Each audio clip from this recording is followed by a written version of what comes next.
Okay, today Shawna is going to take you through part 2 of Entrepreneurship in Medicine, and this will be the workshop. Thank you very much. Shawna, take it away. Thanks so much, Kim. All right, so welcome back for those of you who were here on Tuesday. Quick survey, how many of you were here on Tuesday? Excellent. Actually, who wasn't here on Tuesday?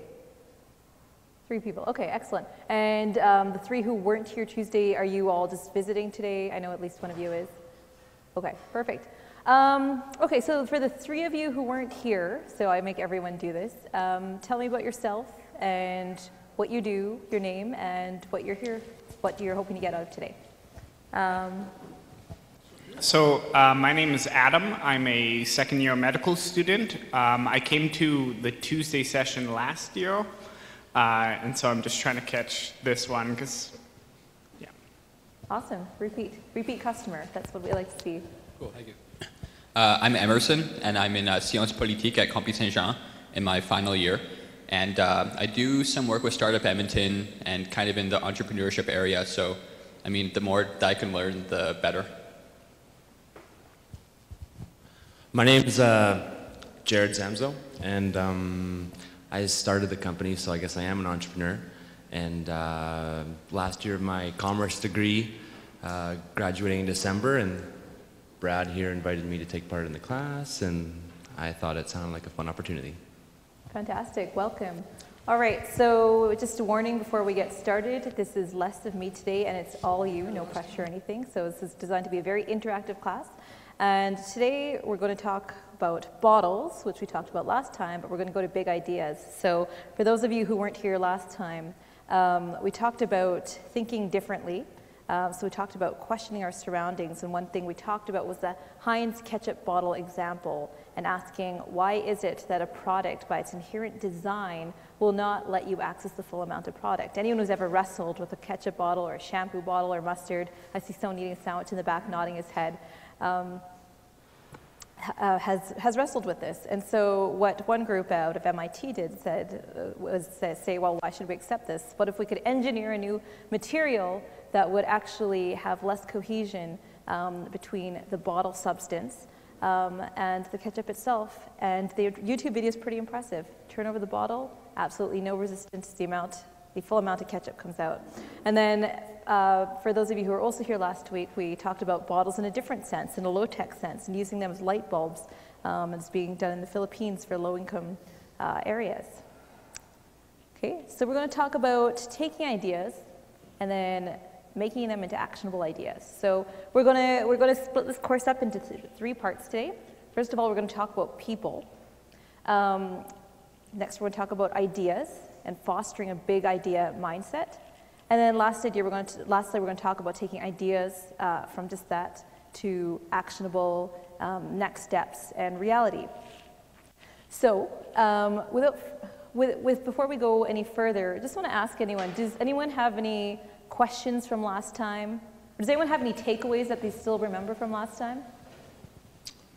Anyone? Did I get through to anyone? There's potential in everything. Excellent. What else? Someone looks like they're about to say something. No? No one remembers anything from last time? I failed. Don't let your age be an obstacle. Like, I'm only 21, I can't do this. I'm only 17, I can't do that. That was one of them. Yeah, fantastic. And so the other thing I wanted to do is address a question that had come up at the end of class last time. Someone had asked about the DARPA prosthetic arm, where it was right now. Is it being widely marketed, where it's at? Who asked that last time? Okay, yeah, so I looked into it. It's still, it's not widely marketed, is the brief answer, but it's actually come a long way since, and it's really cool, the level of elegance that this prosthetic has now. So they've actually, developed prosthetic legs as well. Someone ran up the Sears Tower last year in it. There's also, I didn't talk about brain-computer interfaces, not specifically out of DARPA, but where they wire machinery directly to your cortex. And by thinking, you can move an arm. And so there was a pretty impressive video of a paraplegic woman thinking and using her motor cortex, feeding herself for the first time. So that's just to wrap that up. Okay, so without further ado, what do I want you to get out of this workshop? I want you to be well-versed in idea generation. So we're not going necessarily for quality, I mean, keep that in the back of your mind, but we're going for quantity first and foremost. We want to get everything up and out there and on paper today. We want to look into thinking differently. How do you step out of your usual mindset as an engineer, as a business student, as a science student, as a medical student? How do you step out of your own silo and then come up at least a little bit to the surface to bridge with people in other disciplines and then connect? And then lastly, I want you to at least have a little bit of a sense of what it takes to have an idea that you've been sitting on for a long time and what the immediate next steps are to take that to reality. So that's it from me. Does anyone have anything else they want to get out of the workshop today? Anything that they feel hasn't been addressed yet or they want to make sure is addressed? No? Perfect, okay. All right, so part one of this workshop is all about you. So this is called the brainwave exercise. And so what we're going to do here in the next minute or two is I'm going to pass out sticky notes, and on it you're going to write, talk to me about 1, 2, 3. It can be anything. It can be about your passion. It can be about your job. It can be about things that you wonder about at night that keep you awake. And the idea is you're going to find someone, and for a minute you're going to talk to each other about what's written on your paper. Odds are you'll usually have time to talk only about one of your topics and hear someone else's topic. And then we're going to switch. And hopefully you can get to meet some of the other people around you. And the idea of this exercise is to get you comfortable with the people you'll be working with over the next hour today, okay? So without further ado, let's start passing things out. And if you're sitting far away from people, come on closer because it's a very close workshop today.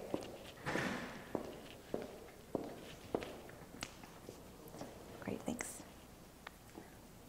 If you don't have a pen either, we have Sharpies, if you don't mind the smell. Well, you'll later on be forming teams, so you might want to coalesce a little bit more now, like you might want to move down centrally. All right, who does not have Post-it notes? Because I have a lot. All right, so we'll give you a minute or two to scribble something down, scribble 3 things down, and then once that's gone, the timer starts and you guys start mingling amongst each other. All right, so once you're done, just move around, find a completely new person, and start talking to them, and we'll get the timer going. Think of kind of Brownian motion, you know, have it fairly random, somebody you really don't know. Yeah. If there's uneven numbers, feel free to talk in a small group.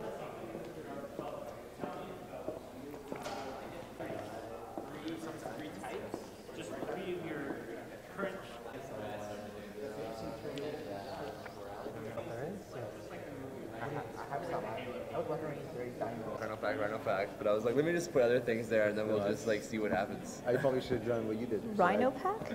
It's the company. So his is very nice and Okay. diverse. I want people to talk to me about it. Fair enough. Is that fair? His is very nice and diverse, but mine is.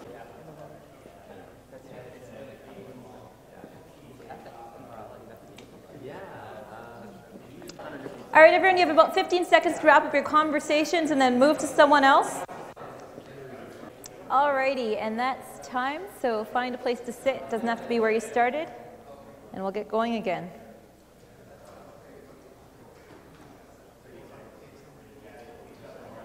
So just as we're reassembling here, who found out something interesting or something that piqued their curiosity? Did anyone find out anything interesting at all about anyone? Yeah? Anything that they care to? So what's one interesting thing you guys learned? Anyone? Anyone? Oh, there we go. Adam. So this is kind of a weird thing. I had a conversation about the person I met 3 weeks ago. Like he came up in conversation, and then through our discussion, I'm like, wait, do you know Keen Hackett? And so that was kind of a cool thing. Yeah, you'll be surprised the more you put out your feelers, I guess, the more serendipitous things happen. Anyone else? Anything interesting? Is anyone extreme skier? up front. So I was interested in the nanobots part. So now we know we can do some nanoworks. We can do something in the nanoscale, but it's just like the quartz in Tuesday. It's just the quartz there, so there's no function. So I was wondering in the future if we can make the nano stuff, nanobots have the actual functional things to do in medical field. And that's gonna be the new technique in medical field. So you learned about nano scale technologies? I learned something, but it seems like now people haven't solved that problem. People can just do some works in nano scale, but they have no function. So I hope in the future we can do some research to make that become functional in medical field. Perfect. All right, so we're going to move on to the second part. Welcome, Zach. Come to sit up front. We're going to be working very closely today. All right, so that's it for people. Hopefully you guys all feel fairly comfortable with yourself. I can vouch for Zach, who's walking in. He's good to work with. So make him part of your group. All right, so we're going to talk about brainstorming now. So has anyone heard of IDEO? So they're a design firm. They're based out of the States, and they're pretty famous for just thinking design, whether it's the medical field, whether it's toys, whether it's working with Disney. And they run great workshops on brainstorming. And so I will shamelessly steal their rules, but of course cite their source. That as we get into this next part here, we're going to talk about idea generation. I'm going to give you a set of topics in the next minute or two. And your sole goal is to brainstorm over one of these topics and just go for volume generation. So these are IDEO rules. So briefly, defer judgment. So instead of saying, oh, that's stupid, just say, oh, hey, well, what if your idea for a flying zebra unicorn or whatever was used to deliver aid to the poor, instead of saying, no, that's ridiculous. So encourage wild ideas, build on each other's ideas. Don't have side conversations. Focus on one person speaking at a time.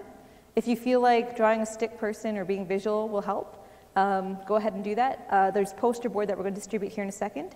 And then my challenge to you is I've yet to run out of Post-it notes in one of these sessions. Please be the first class. For those of you who are looking for more about IDEO, I've put the websites there. So IDEO is their corporate website, and then their nonprofit organization is HCD, so Human-Centered Design. So there's a lot of great reading on their site about articles that they put out in Harvard Business Review and The Economist and New York Times, and then just about their work for the nonprofit sector. Okay. So without further ado, so as I'm doing this, organize yourselves into groups of 5. Okay. So I will invite you to your group. You will choose one of these ideas, and you'll have 15 minutes to just generate as many ideas as possible around this. So things that should really exist but don't. Pet peeves, like, man, I hate it when it goes to -40 and my car won't start. Greatest challenges in the world, greatest 10 trends and technologies, and ways to positively impact 10, 100, 100,000, 1 billion people. Okay? So as you guys are regrouping yourselves, we'll grab the Sharpies. Yeah. All right, for you guys. All right. So you guys will have about until 2:40.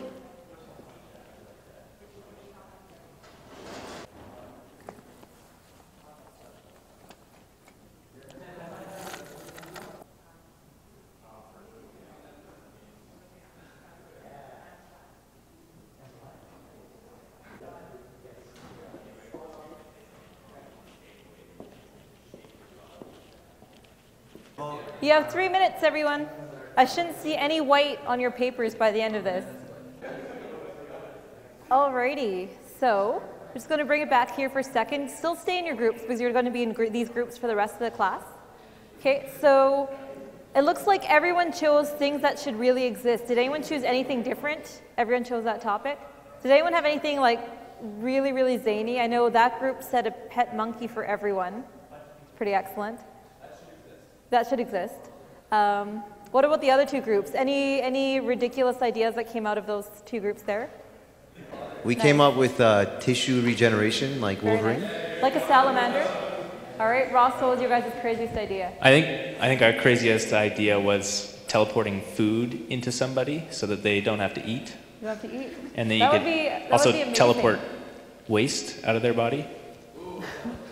I think that was a Family Guy episode, actually. You like never have gas like in class again. All right, so I'll just grab your attention for a second here. All right, so we're in the last third of the class now. So I want you to take your favorite, your craziest, your most burning idea that you have on that sheet in front of you.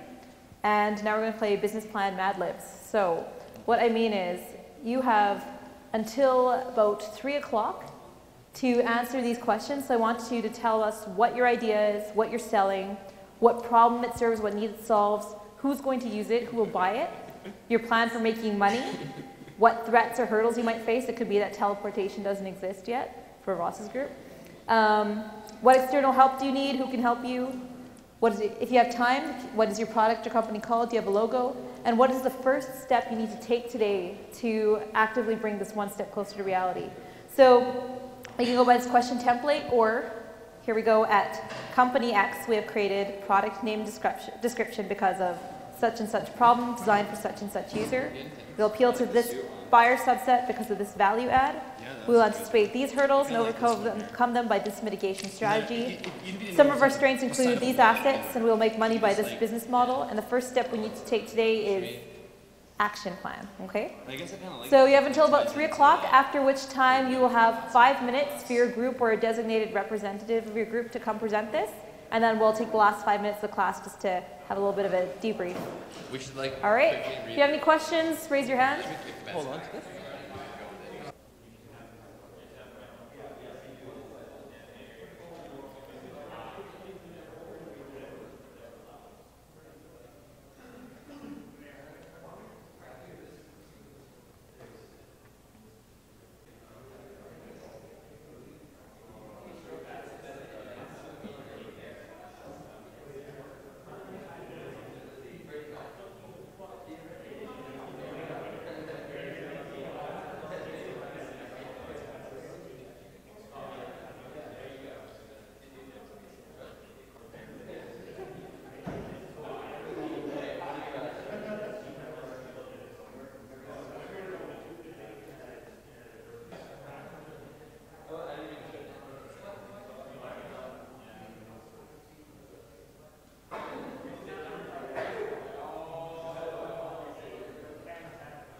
All right, so who wants to go first?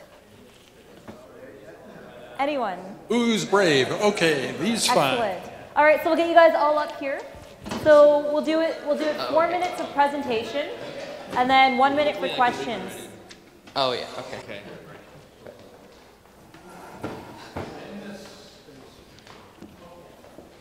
Yeah. Vinny, myself, Jared, Brad, Emerson, and Zach, and we are here. We are LifeTrack. So what is LifeTrack? Well, if you've ever been looking for that perfect song, or if you've ever been, sneaking through a house or fighting someone, and you just think, geez, I could really use like some theme music right now to just set this moment off. Well, that's what LifeTrack is. So basically, I'll let the guy who came up with the original idea explain a little bit more about the basics of it, and then we can kind of run through some of these points.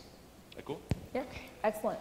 So, and what really inspired this idea was that if you're in a situation that's pretty extreme, or you're doing something memorable, or really any facet of your life, what's the perfect music for it? And that's really what inspired this. And so it's your brain being able to detect your current circumstances, your condition, your body's condition, and responding with an appropriate choice of music for that. And so, pardon? Not necessarily mind control, but responding to your body's... Settle down. Responding to your body's responses to stress, or responding to your body's a heart rate, or looking at your body's basic parameters and coming up with a way to relate that back to music and appropriate music choices in those cases. And that's what we're trying to incept right now. I guess to add to that, so what we envision is a watch, and the watch tells things like your heart rate, We can perhaps incorporate other factors like how much you've eaten during the day, I guess like your pulse, all these types of factors, and then those influence the type of music that's played. Talking a little bit about some of the other questions about costs, drawbacks. One of the big things has to do with manufacturing. So how do we manufacture the watches? What kind of plant do we use to do this en masse? There's research and development costs that go in. So we'd probably have to talk with engineers about creating a system that determines what kind of music plays when. There's talking with bio professors as well who can tell us things about heart rate, I guess those more like human kind of factors that influence, like more of the psychological factors. That's something else to consider. There's the idea about licensing music. For the music that's played, how do we procure it? Do we use somebody's iTunes that already exists that they paid for? Or do we perhaps have to license directly with different music labels? And something else to consider as a potential drawback is if this idea gets out and there's other companies like, let's say, Nike that have the resources to do this quickly, then they could get to market a lot faster than us. So for us, this would be a matter of doing it quickly, sort of behind the scenes, and then taking it to market. And perhaps if we grow this quickly, then we could sell it off to a company that has the resources already.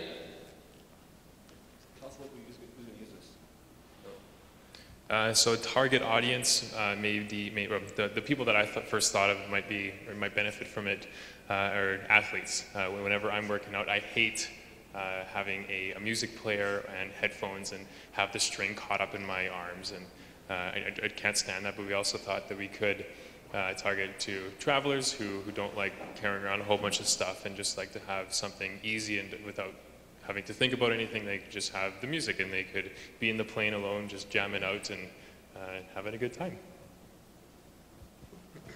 I think the biggest thing that we all disagreed about was how the technology would be used, like what exactly the technology would look like. Because yeah, like we thought a watch would be really awesome if it had biometric sensors, types of things like that. Like we all agreed it'd have to be wireless. I thought almost we could have like an implant, but that didn't seem to fly with everyone else. Because I thought if you wanted it to be your own personal life track, you'd want to have it right in your ear all the time. There you could turn it on, turn it off. That was the surgery discussion you guys were having? Yeah, so I think that like a hurdle would also be just getting together and really nailing down exactly how we'd want the technology to look and how we'd want it to progress. Excellent. And then, I mean, talk about like our actual products and markets. Anybody want to summarize here, or how long are we up here for, first of all? You have about used to a 15 timer. seconds left. Okay. Okay, so really in our first stages, the most important thing is for us to actually research what current technology already exists in this area. And so after we do that, we can actually start assembling people that would be interested in it and really getting a hype built up. And so it's a really interdisciplinary effort, and that's our first goal. Excellent. All right. I'm going to quickly turn it over to you guys for questions. Yeah, any questions? Hi. All right. Yeah. Questions, go. So why didn't you go with like the bone? So you don't have to do an implant. What, sorry? So that instead of having cords and such, just put it on the exterior, it goes into your bone, vibrates your bone, you have it in your ear. Like a cochlear implant? Not the cochlear, but it's external. So we currently use for in high noise situations and want to listen to stuff. So technology exists, we want to do bone implants. It's kind of scary. We're trying to get the majority of the population into this. I don't know Fair enough. How easily it will be to convince everyone that we're going to put a chip in, but we're only going to play music. It's current technology and it exists. You put it on the exterior, so it actually sits right in behind your ear. I'm wondering why you... One more comment quickly, and then we'll move on to the next group. Is your idea for this that it would play music to everyone else or just to you? That's a good question. It would just play music for yourself because you want to be the one that's, I guess, enjoying that moment. It's just to enhance your own experience as you go throughout the day. So you can like feel really badass while you're walking down the halls or whatever. Yeah, exactly. Yeah. Okay, cool. Excellent. So I just want to say this has got to be one of my favorite ideas that's come out of this class so far. I laughed actually when you told me what it was, so that's great. And actually, I don't think it's a super advanced, far off solution that you guys are proposing could actually be done today, because smartwatches have come out this past year. The quantified self and sensor movement is already very advanced. People are using sensors to track themselves. We have geolocation.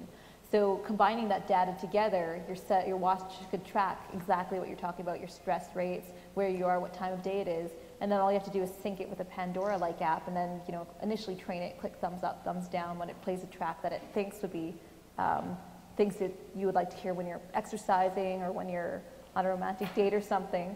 And that's awesome. This could actually widely be done, I think. But that's fantastic. Yeah, so thanks.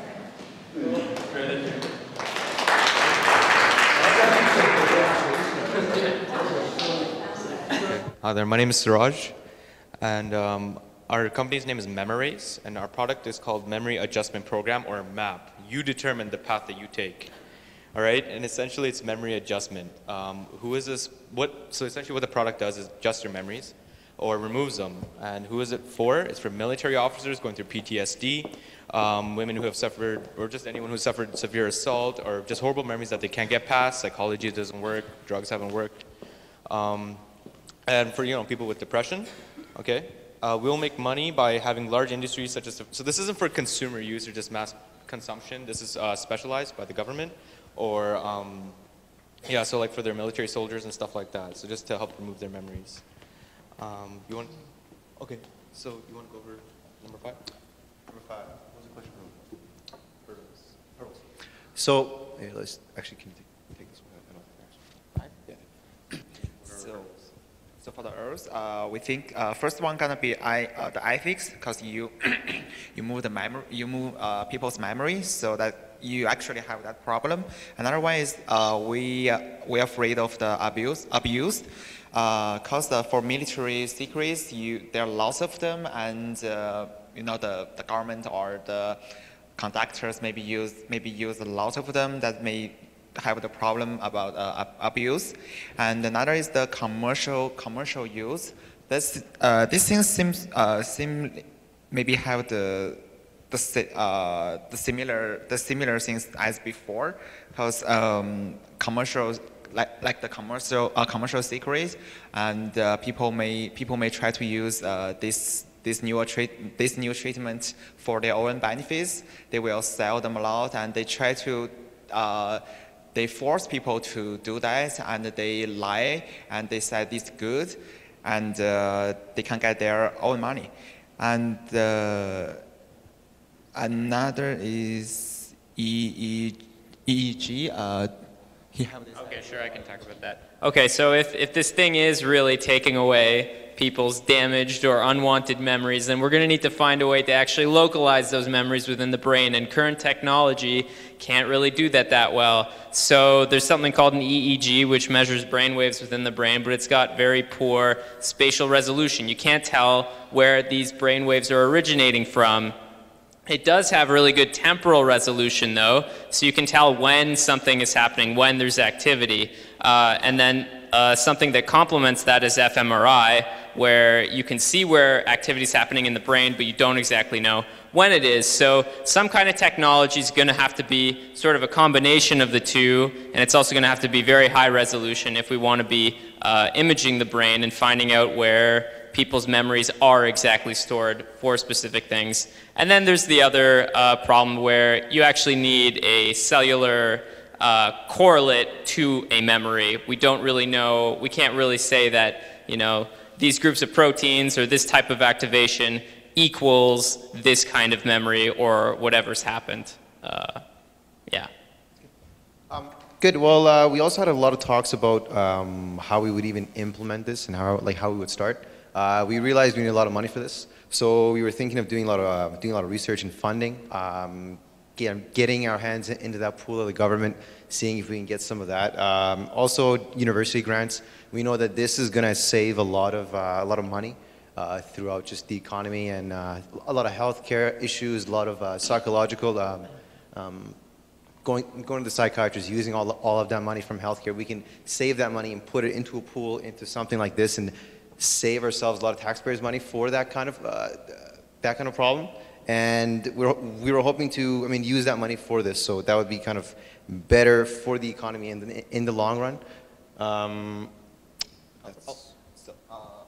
So for the first step, we plan to do some research, and we do the cooperation with neurology, psychiatric, psychology, and pharmacology, and we try to find how does the memory works, and how can we do the modification of that. At the same time, we also need to talk with governments and and some public health to make sure we can actually do this, because there are lots of ethical problem. Maybe if the government or the public doesn't allow this new project start, we have to pause it. I think that's, yeah, we're right. Any questions? Well done, you guys. That was extremely creative.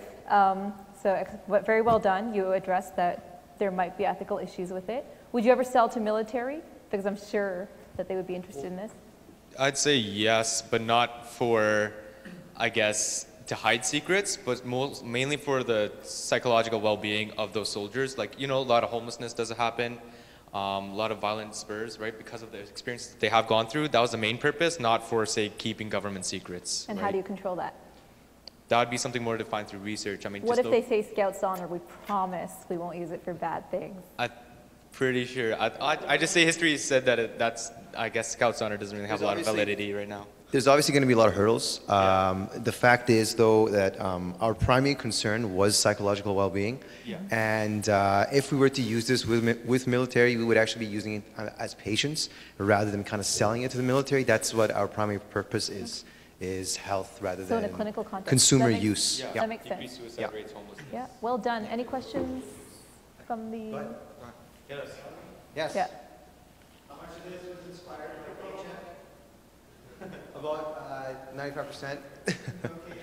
No, we realized that in like you see this a lot in Hollywood. It isn't an inspiration. It kind of just gave us some ideas, but we kind of found out that it would be like we said, in terms of healthcare, it would be a really good advantageous path rather than going through a lot of doing a lot of spending money on psychology and all that other stuff. Okay, so we'll switch it out there because we're running out of time, and I want to give the last group enough time. But that was very well done. So excellent job, you guys. So last but not least. So our company name is called 4D Delicious, and it's mainly based off the idea. It's a food printer, and it considers universal problems such as time, malnutrition, and the ability to construct any diet of your choosing to fit your lifestyle. It is lower cost than regular food and has infinite variability. You can design your own sandwich, and it is disease and contagion free.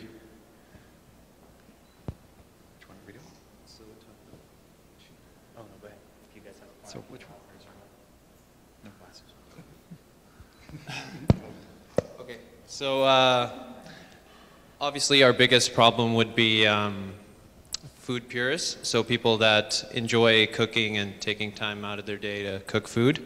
But I would say majority of the population, they lead stressful lives, and reducing the time it would take to cook and buy groceries would probably reduce stress.